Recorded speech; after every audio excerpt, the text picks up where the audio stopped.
Bahrain, says Booger online. Right. Here we go. Yes, ngira ngo rero muriteguye ni timu Rwanda. Don't go anywhere. Yeah, ntimugiraho mujya rero. Mureke turebe ikipe y'u Rwanda. That will cross that start line as the sun sets. Kiranga abambere bakoresheje iminota 4 n'amasegonda 28. Abakabiri ni bariya bavuyeho mu kanya bakoresheje iminota 4:48. Reka turebe rero i Rwanda defense soft ikoresha iminota ingahe. Ya murabizi ko u Rwanda rukunda gukoresha igihe gito gishoboka.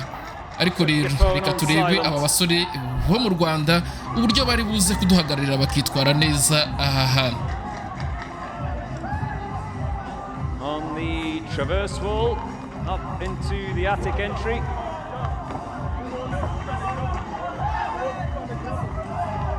Remember, the record holders are Rwanda SWAT Team 1, Peace Team 1, 346 last year, that's the target.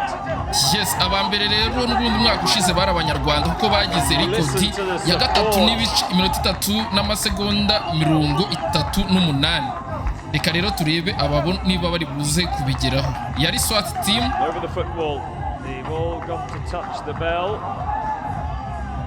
Here we go, he's locked in. The man at the bottom was already up and on him before he'd even got his arms under that yellow bar. That's how you do it. Yeah, dore speed. Yes. Must touch the yellow. Ngira ngo muri kumva indirimbo y'igihugu cy'u Rwanda intsinzi bana b'u Rwanda. Yes. Monkey bars, ninja boards, the sand pit, the cargo net. Faster ngira ngo murimo murabona n'abasore bitoje neza cyane bahagararira u Rwanda. Ni ibintu byiza cyane rwose ngira ngo nkuko muri kugenda mubibona. Over the top of that cargo net.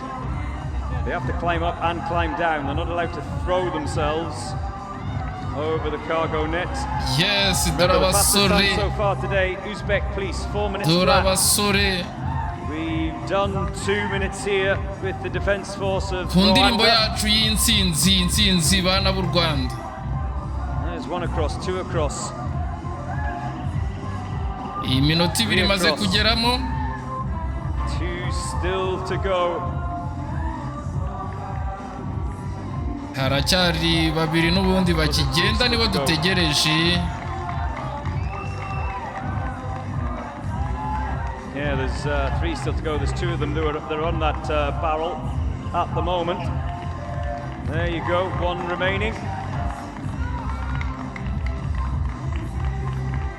His colleagues are cracking on and not hanging around. Yes, ngira ngo muri kubabona abasore b'ikipe y'u Rwanda uburyo babikora vuba cyane bihuta cyane. Fireman's Tower. Look at them go. Umugozi barihuta nkuko muri kubibona. Reka turebe ko abasore bari buze kwegukana uyu mwanya wa mbere kuri uyu munsi. This is going to be tight. Will they cross the line quicker than the Uzbek police? I'm not so sure. They've got a lot to do inside 30 seconds.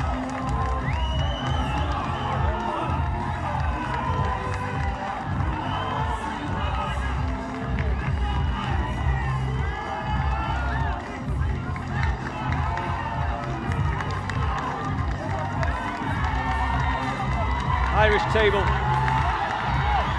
And look at them cheering. They're going to miss out on that 4-minute mark of the police of Uzbekistan. But I think this will still be the second quickest time today. Over the wooden wall. And a sprint across the finish line to stop the clock. Bahagereye kugiye rwose iminota 4 n'amasegonda 20 bakaba aribo babaye abambere n'ubundi nk'ibisanzwe bakoresheje igihe gitoya. Ngira ngo ikipe yari iyambere yakoresheje iminota 4 n'amasegonda 28, ikipe y'u Rwanda ikabikoresheje iminota 4 n'amasegonda 20 gusa. Ibintu byiza cyane rero ngira ngo nibyo kwishimirwa. Abanyarwanda bahari rwose mukoma amashyi, abandi mutange comment muvuge ku bintu bimeze, ni byiza cyane.